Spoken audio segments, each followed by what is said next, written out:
Good morning, everyone. We will be starting a rather long series on the Mundaka Upanishad. Some of you will remember some years ago we did that. I hope you don't remember too much. So, but anyhow, I thought that today we'll do more of an introduction to the topic, a little bit introduction on the Upanishads in general, and specifically this Mundaka Upanishad. First, the place of the Upanishad in Vedanta. When we use this term Vedanta, it has a very broad application. There's a very specific sense to it. Otherwise, we generally mean there's philosophy of the Upanishads and Gita and everything. But very specifically, it has these three pillars to it.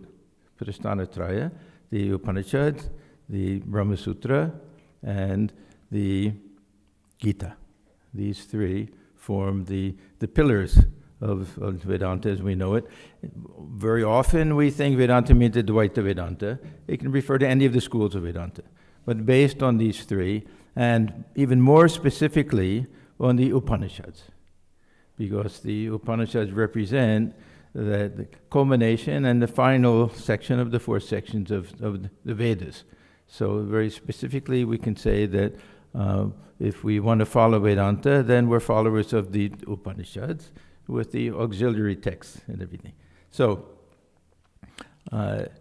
this is the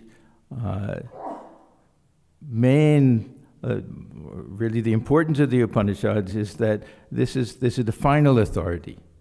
We have the Brahma Sutra and the Gita and everything, but if there's any other question, if anything seems to contradict the Upanishads, that has the final say, because that belongs to Shruti. The others belong to Smriti. So this is really the final authority. Every commentator, if they can trace something back to some verse from the Upanishads or something, then they're on very firm ground. So the Upanishads really are the most important scripture that we have in Vedanta. The Bhagavad Gita is the most popular, and it has a nice story. It's very dramatic, and it really contains the essence of the Upanishads. So it's kind of an everyman's Upanishad. If there are many very beautiful verses in Mahabharata and everything that really say that Gita and Mahabharata and Ramayana, these were meant for those who didn't have access to the Upanishads. It was for the non-Brahmin and women and other people who were excluded a little bit by this adhikara system. So it was meant for everybody. It was a very egalitarian type of scripture. But it wasn't meant to supersede the Upanishads, even though there are lots of things in the Gita that we don't find in the Upanishads. That we have a lot of Sankhya philosophy, and we have this avatar that we don't have in the Upanishads. We have a lot of the Bhakti Yoga and Karma Yoga and all sorts of different things. So that really very much enriches and expands our understanding of Vedanta to include all of the different paths, because the Vedanta of the Upanishads is a little bit restricted to Jnana Yoga. Not 100%, but a little bit. I'll mention a statement, I've mentioned this before. It was a very surprising statement. Swami Lokeshwaranandaji, who many of you know, he was head of the Institute of Culture for many years, founder of Narendrapur. He spoke in Hollywood one time, and the first thing he said was, there's no personal God in Vedanta. So I thought it rather shocking. And he was a very devotional type of person also. But then he explained, if we're talking about the Vedanta as the Upanishads, then this idea of a personal God is just kind of in seed form. It gets developed later and in the other devotional traditions. So the place of the Upanishads is the most important, but it doesn't give us everything in Vedanta. If we restrict ourselves to the Upanishads, then we're missing out on a lot of very important ideas, especially devotional, with the avatar and other things. The other thing about the Upanishads is that partly because there's so much emphasis on Jnana Yoga, that in some respects it's the scripture meant for the sannyasin. And this also has to do with the different stages of life and the different aims of life, and those who reach the stage of renunciation, sannyasa, the fourth of the four ashramas, they're ready for the fourth of the four segments of the Veda, the Upanishad. And Mundaka Upanishad, especially Mundaka, some interpret it as meaning those who have shaven head. So as for the sannyasins. Others say Mundaka, it means that we're shaving away all of our ignorance. We get that type of interpretation also.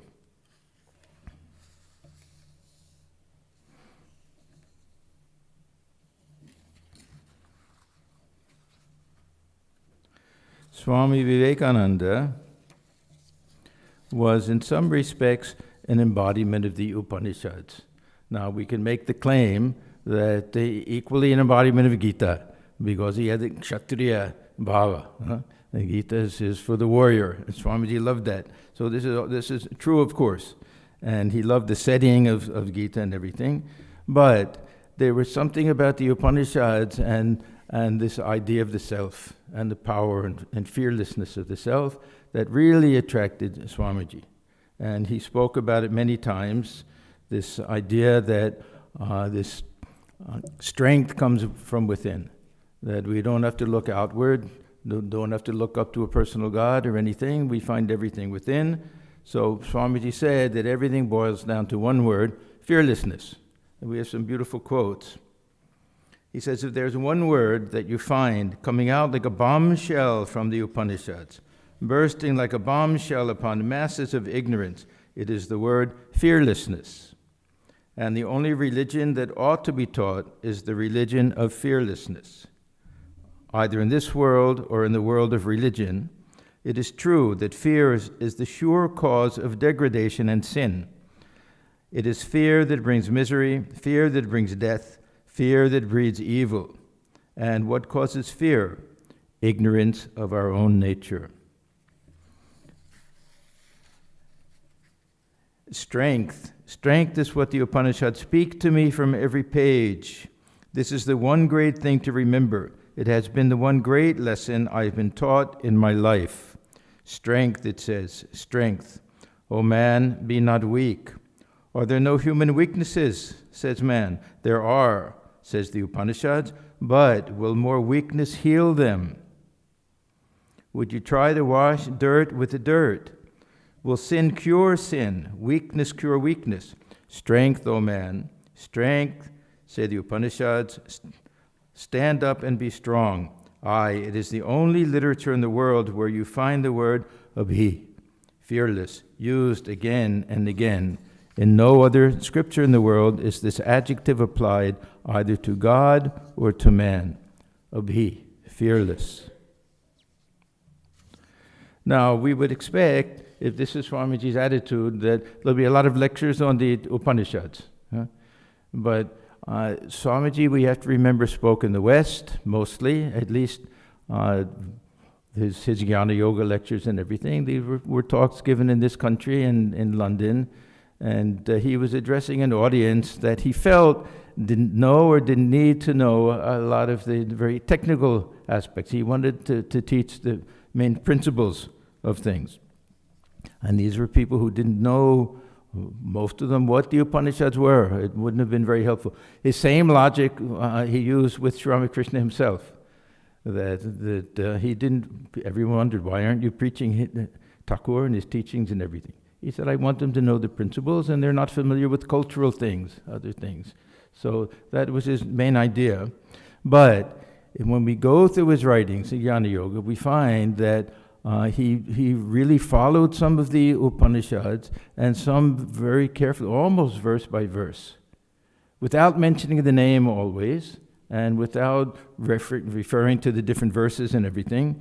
But we find that with reference to Nachiketa and Kathopanishad and this idea of Shraddha, how many times he mentions that, without necessarily giving any citations or anything.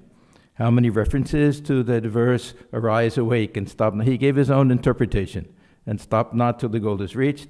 I checked one time, 45 times that we have, 45 times that he made that reference to that Upanishad verse. Arise, awake, and stop not till the goal is reached. And most of the time in India, because he wanted them to feel that. Anyhow, we find that there are three specific Upanishads that Swamiji spoke about without mentioning exactly, and one entire lecture on Isha Upanishad. Most of these are from Jnana Yoga, which is called God and Everything. It's a very, very beautiful lecture, and he spends most of his time with the first verse, but he goes through, if you try to take the Upanishad and read the lecture side by side, you'll see he goes through the whole Upanishad. And some of it is very difficult. Some of the verses there are very hard to understand. So with almost no reference whatsoever to the Upanishad itself, he goes through the whole thing. The lecture is completely based on it. We can understand that when we read it. And then also his lecture, again in Jnana Yoga, realization. This follows entirely the Kathopanishad, and also the way to blessedness. So on many of his lectures, he did base them on the Upanishads, even if he didn't make it very specific. We won't see the title, a lecture on Kathopanishad or anything like that, but this is basically what he was doing.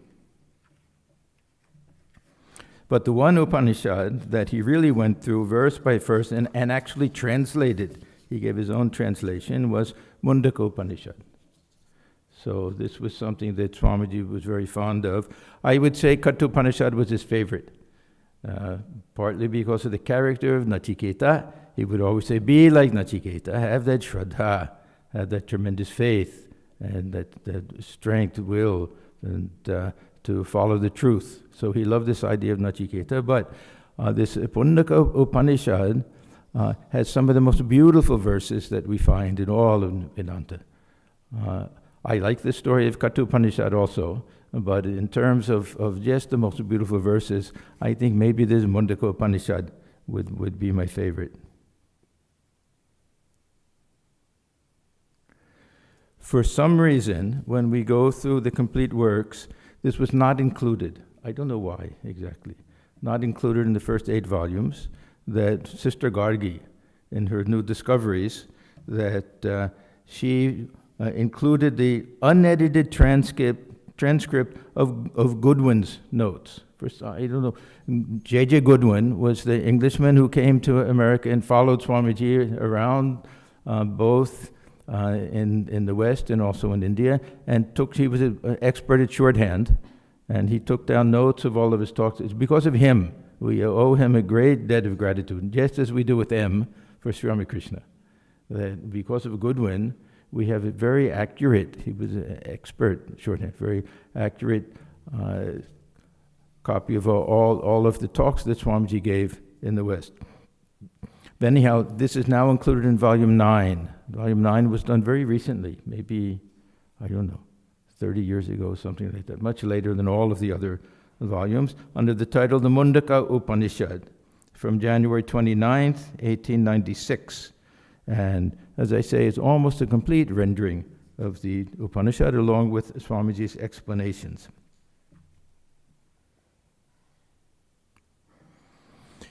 We have many, many Upanishads. It's almost like Upanishad is just a category that you can keep adding on to. Some will say 108 Upanishads, but of the important Upanishads, generally we say, some will say 8, generally 10. And what makes an Upanishad an important Upanishad? Anybody? Shankaracharya?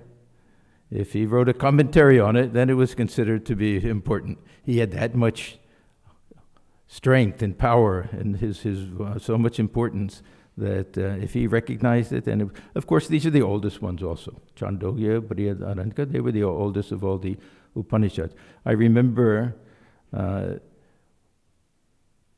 just an example of how honored Shankaracharya's word was and how important it was. that there were some who felt that Gita was not very important before Shankaracharya's time, and one theory was floated that he himself composed it. Of course, extremely unlikely, but anyhow, just to show that then his was the first important commentary on the Gita. There's some earlier one that we don't really have now, but so Shankaracharya, because he wrote commentaries on them, now they're considered the major Upanishads, and otherwise they're the most important. There are other sectarian Upanishads and other things like that. As I said before, Katha Upanishad is probably the most popular and the one that Swamiji liked the most. Isha Upanishad also, people like it because it's so short.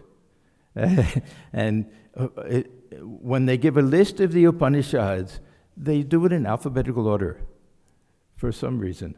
I don't know why. Isha Upanishad is one of the first, so people very often study that. As I say, the middle section of it is terribly confusing. I don't know how to make heads or tails of most of it. But then after that, I say Mundaka Upanishad will be probably the most important of all the Upanishads. One of the verses, actually there are two, that give it its great importance is the parable of the two birds. We'll get to that later. But this is actually the first verse is a quotation. The Upanishads will quote sometimes from the earlier Vedic, so Rig Veda or something like that. So we have the beautiful story of the two birds on the same tree. And then the verse after that is the Upanishad giving its own interpretation of that verse. And then Swamiji turns it into a whole parable. I won't go through it now because it'll come up later. But it occurs in Swamiji's lectures, I think, how many times? At least 6 different times, Swamiji. And he turns it into a parable. It's not given as a parable. It's just a statement of bird on the top and bird on the bottom. One is looking up, is looking down and watching. The other is busy eating the fruit. Anyhow, Swamiji gives 6 sites, 6 different times with slightly different interpretations also. And this Mundaka Upanishad has some beautiful verses about meditation and imagery and everything. Use of Om is a meditative tool and everything. So I hope everyone will get something out of this study. For me, it's something very nice. The main idea of the Upanishads, of course, is what is the nature, ultimate nature of reality, and how do we realize it? It's not something just theoretical, that we have to be able to utilize these teachings to give us some type of framework to understand what we're striving for, and yet understand that we have to go beyond all of this intellectualism if we want to have that type of realization. So the main theme of this Upanishad is that there has to be one thing, unifying factor, one thing that will help explain everything. It's a very interesting concept. What is that one thing, knowing which everything is known? The very famous concept, idea that we get from this Mundaka Upanishad. So we get to the Upanishad itself.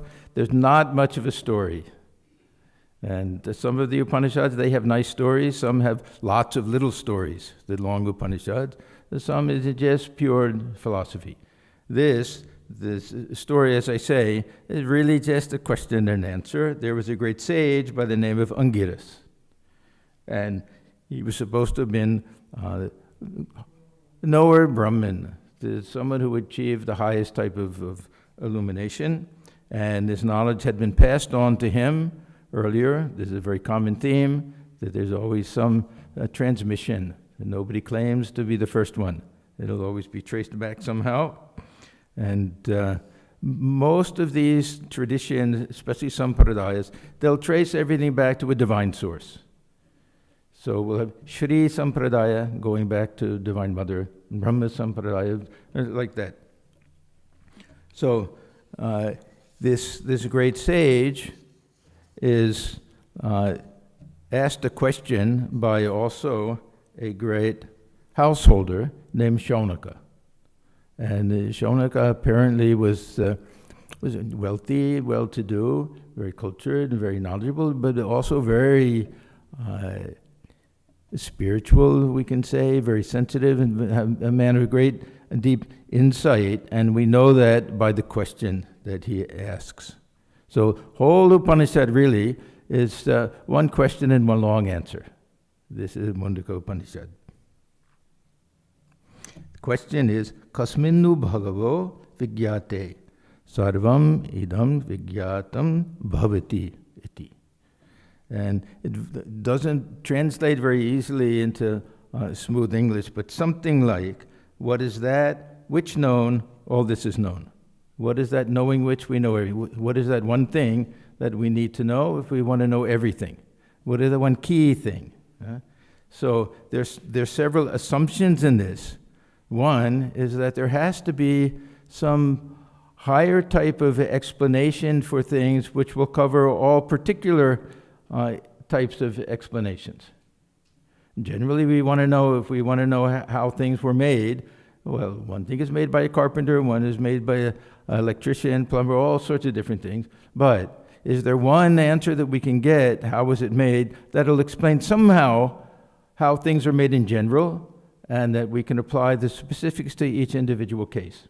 So he wants to know some universal principle or reality. Is it something material? Is there material substance behind everything? Is it consciousness itself? Is it some Shakti, some type of power? How do we understand things? What is that one thing that will help explain everything to us? So it's not an ordinary question, it's not an ordinary seeker. And so this is what we read in the Kathopanishad. The teacher is wonderful, student is wonderful, then we get a wonderful result from all of this. So this is one of the themes that we have in the Upanishads, that somehow we can analyze things back into some type of unity. We get different types of examples. One common example is that all jewelry that's made out of gold has that one substance as its essence, gold. And what distinguishes one piece of jewelry from another piece of jewelry? Anyone?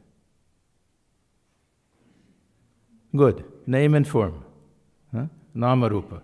It's a very common theme that we find in Vedanta. The name and form. And in India especially, the role of gold has been something very important and very interesting. India, more than any country in the world, buys gold. And it's not that it's the greatest producer in the world. I looked it up today. I was curious. That 88% of the gold is found in Karnataka. Did you know that? In India. Yeah. We even have one piece of gold here from Karnataka. Actually, we have two. Only Swami B is still in India now. He'll be back later. But the idea, even today, for many people, if they want to have some secure type of wealth, instead of stock market or anything else, they'll buy jewelry. A man will buy jewelry for his wife. And the value of the jewelry, gold, the value of the gold is the weight of the gold. It's only the gold. Now, we may think that missing out on the importance, the skill of the jeweler is something important. But in this situation, it's not. It just goes by the weight of it. And the fact that one is a necklace and one is a bracelet and one is a nose ring or earring makes no difference whatsoever. That is just the weight. And if you get tired of it, you take it back and he'll melt it down and make something else.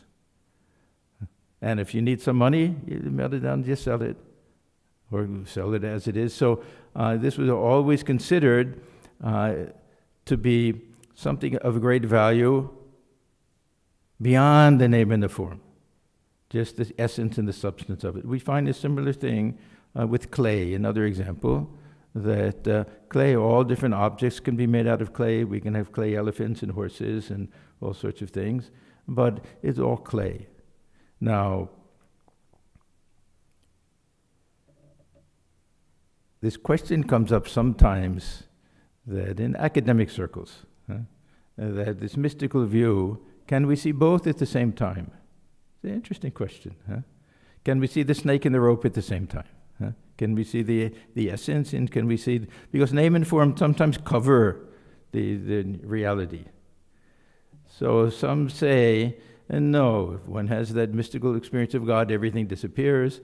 Others will say that we're still seeing objects and everything. And now, what was Sri Ramakrishna's? See, we only thing we can turn to is someone who's had that experience. Huh? When we look at Sri Ramakrishna, what does he say? He says, I see everything. I see everything as if it's artificial fruit all made of wax.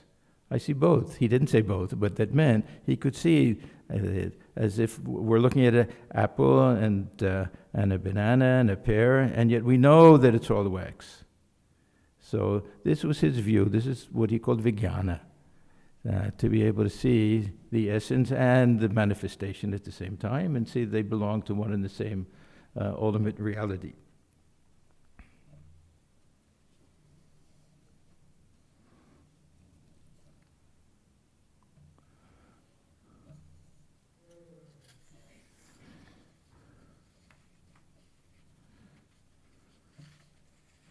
Okay, so we already saw the storyline here with and the one great question: what is that one thing knowing which everything is known? And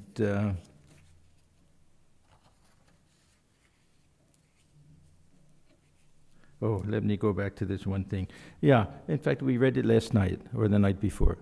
I was trying to find it today to read.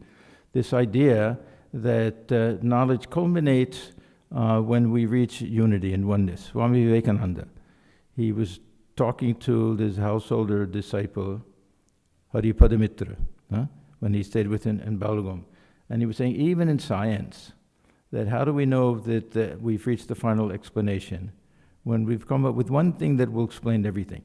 Even if we're trying to explain all different types of material things. If we can get back to one thing, say we understand the atom or the molecule, or we understand energy, something like that, then it explains everything.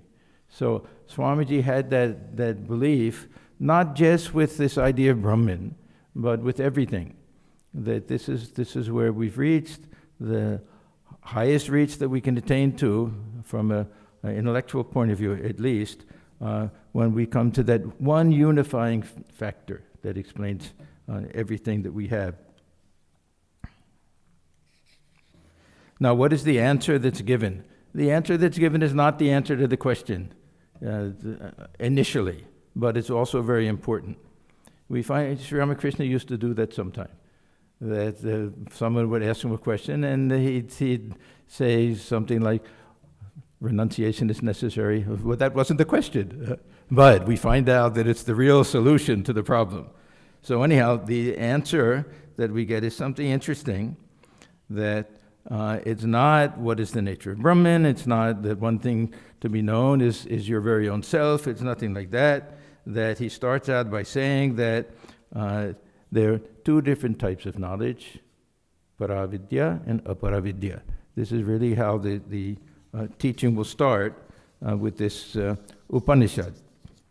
And again, he states this not as my own opinion, he says, but this is the tradition that we have to distinguish between what is real knowledge and what is secondary knowledge.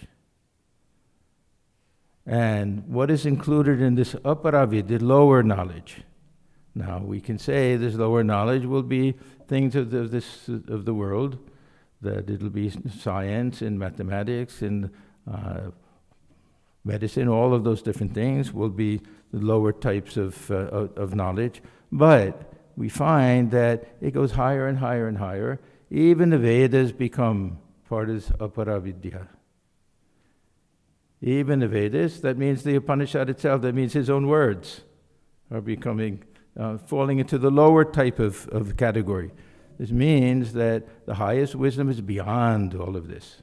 That is not something that even intellectual. That it will have to be something, some type of very direct type of experience. So What is this lower knowledge? He starts with Rig Veda, Yajurveda, Samaveda, Atharvaveda, then all of the 6 Vedangas. And what is the higher knowledge he's talking about? Yaya yad aksharam adhigamyate, that by virtue of which one can attain to akshara. So very often the term Brahman is not used, but it means Brahman, to that imperishable. So he's not really saying what it is, he's saying what it can lead to. He's not saying that if you know this A equals B, he's not even saying Tattvamasi. He's just saying it's that knowledge by which one can attain the highest.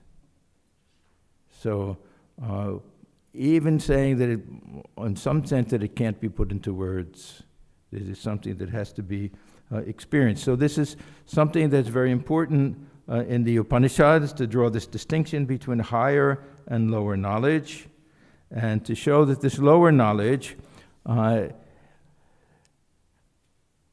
a role to play, but it won't take us there. It won't take us to that highest type of wisdom or realization. I remember reading Swami Swahananda. You know, I quote him all the time. I love his writings. He was talking about vichara, and he said this vichara, this is really how we reason about what is the nature of the self and Brahman and false superimposition, all of these things. He says we cannot reach the highest truth through vichara. We can eliminate all false ideas. And then what's left, we go higher, that can't be put into words. So it has a role to play. But still, this is really a staggering idea that in the Upanishads itself, saying that Vedic knowledge belongs to the lower type of knowledge. And we read one verse in Gita also that for the knower of the Brahman, the Vedas, when there's a flood everywhere, that the Vedas is like having a little well for water or something. It's of no use, because not that it's not useful, but there's water everywhere. So we don't have to bother about it that way, that we've gone so far beyond all of this. Now, we may say that when the Vedas are included, it means that karma kanda, that it means rites and rituals and everything. But it seems to go even beyond that in jnana kanda, there's a higher type of wisdom that also can just lead us, that won't take us all of the way. That somehow the mind has to transcend this cognitive level and go beyond some experiential level. This is why we have this aparoksanubhuti idea, that this highest wisdom is not through the mind, it's not through the senses. It's not mediated by anything. Somehow it has to be some direct type of experience. The mind gets in the way sometimes. We have to make the mind perfectly still and perfectly quiet. Now, I want to just go through, this is a little bit of the boring part, but if we want to know how we know things, and this idea of knowledge, this lower knowledge and higher knowledge, in the Vedantic tradition, we have something called pramanas. Now, a pramana is simply a way of proving a statement. If somebody says something, we say, well, how do you know it's true? And we can say, well, I saw it, pratyaksha. Or we can say that, well, I didn't see directly, but I inferred that it's true. How do you know there was a fire? I saw smoke. We inferred that it's true. And then shabda. These are the three main. How did you know? Somebody told me. Does that person know? Yeah, the person's an authority. And you can also refer to the scriptures as the ultimate type of authority. So we utilize these things in a court of law, for example. If we don't see something directly, and if we just hear it from somebody else, it's hearsay. If it's just opinion, it's conjecture. We can hear the lawyer's conjecture and throw it out. And then the judge will say, yeah, forget that one. It has to be seen directly, pratyaksha. It has to be told by an expert authority. And they have to give their credentials and everything, shabda. So these things are always required. If we want to know that something's true, there has to be a standard by which we can measure it. Now, the problem is with all of these, pratyaksha, anumana shabda, that there's possibility of error. That we thought we saw something. Somebody says, and this is the most important thing, somebody says, I just saw a snake outside. And he says, it's not a snake.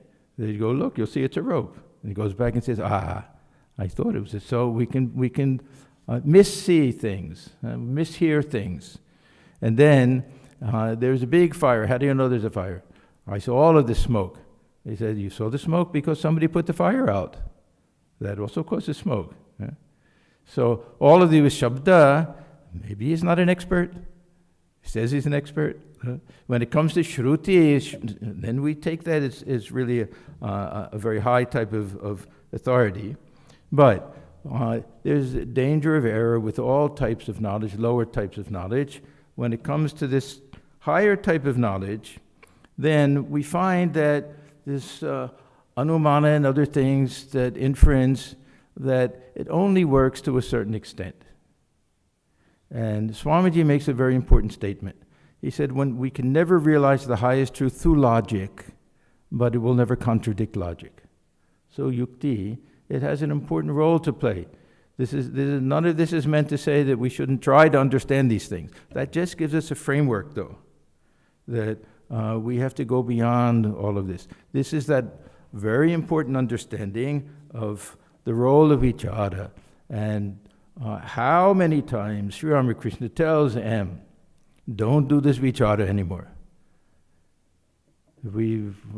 Sometimes we take it as don't reason. Usually in English they translate, don't reason anymore. Promise me you won't reason anymore. Now what does he mean? We should be unreasonable people? No. It means that we have to understand the limit of these pramanas.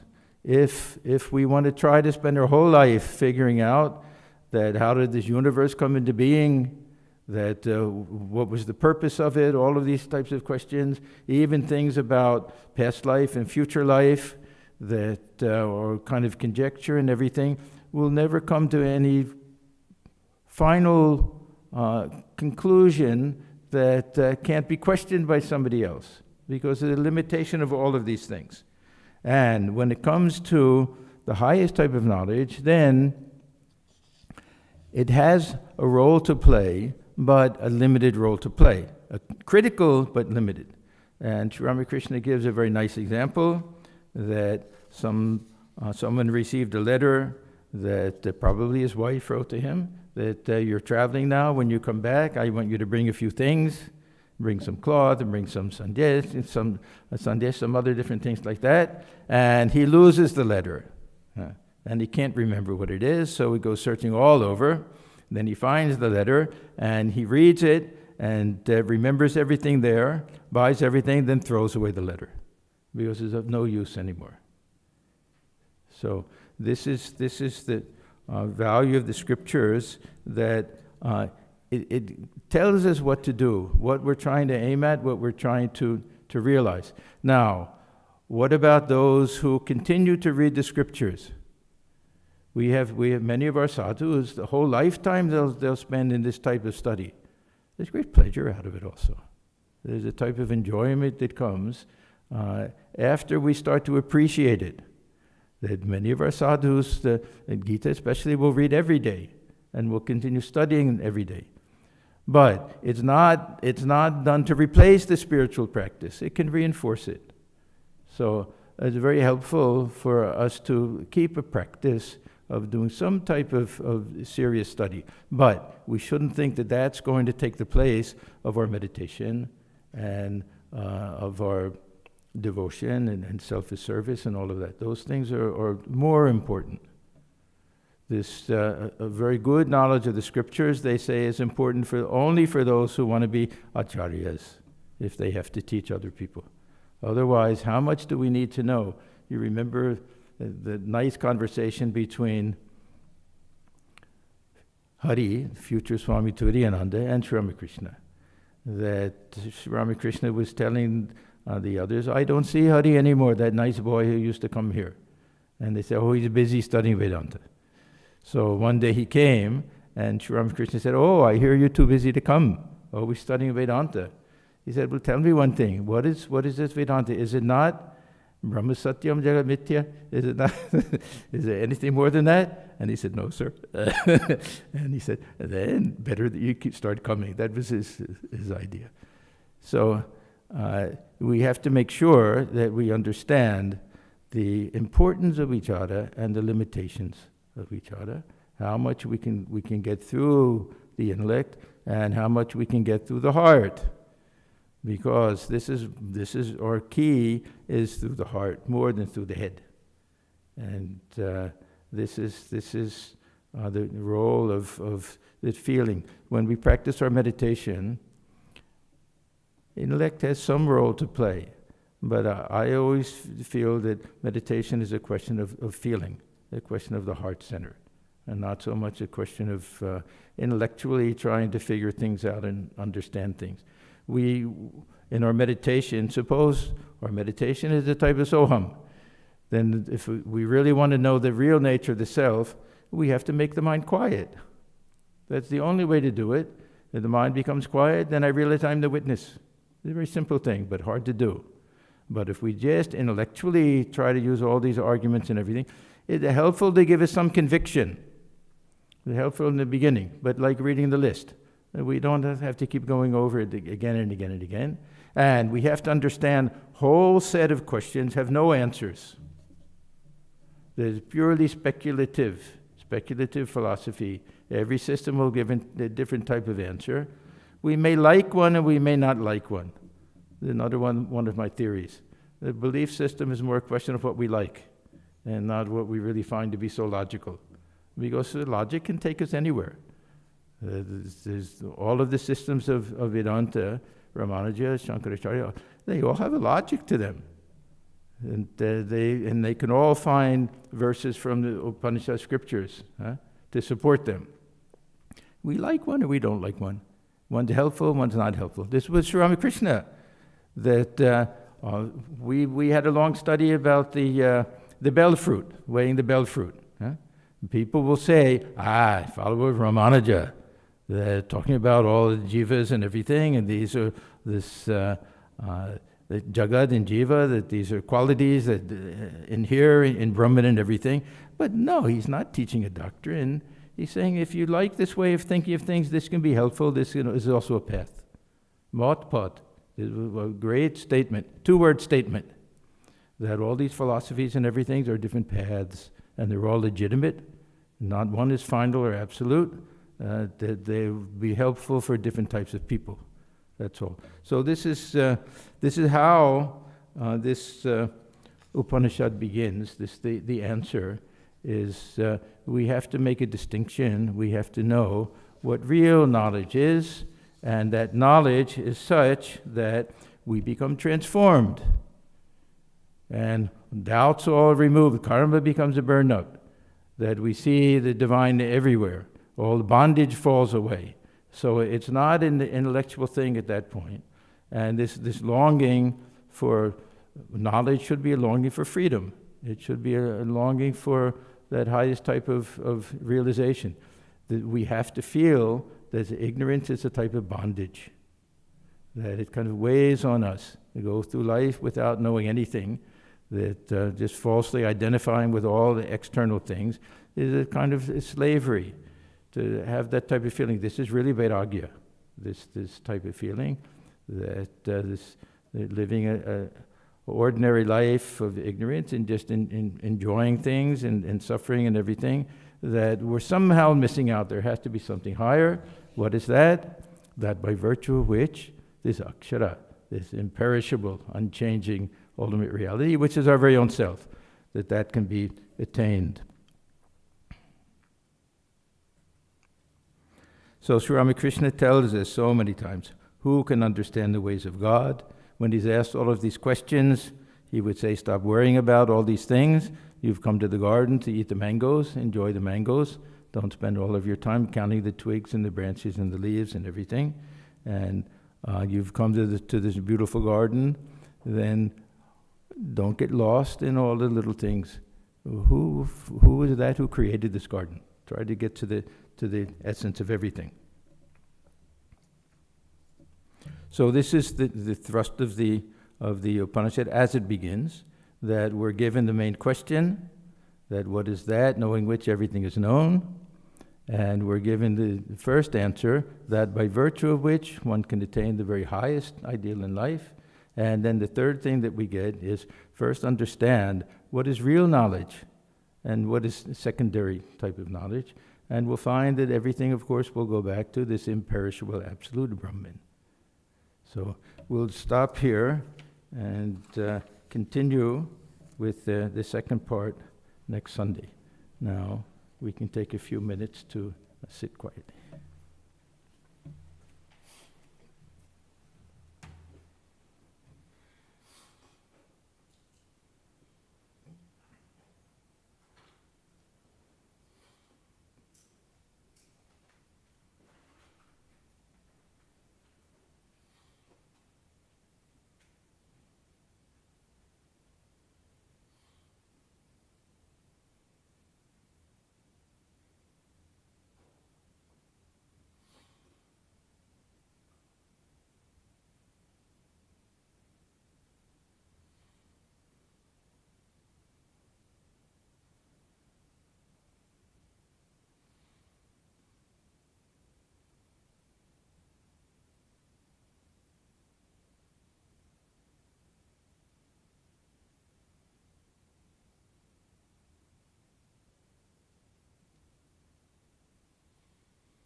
Om Sarve Bhavantu Sukhina Sarve Santu Niramaya Sarve Bhadrani Pashantu Ma Kaschit Dukha Bhag Bhavet. Om Shanti Shanti Shanti Hari Om Tat Sat. May all beings be happy, may all be free from disease, may all realize only good things in life. May no one suffer from misery. Om, peace, peace, peace be unto all. a reminder about our upcoming big program. The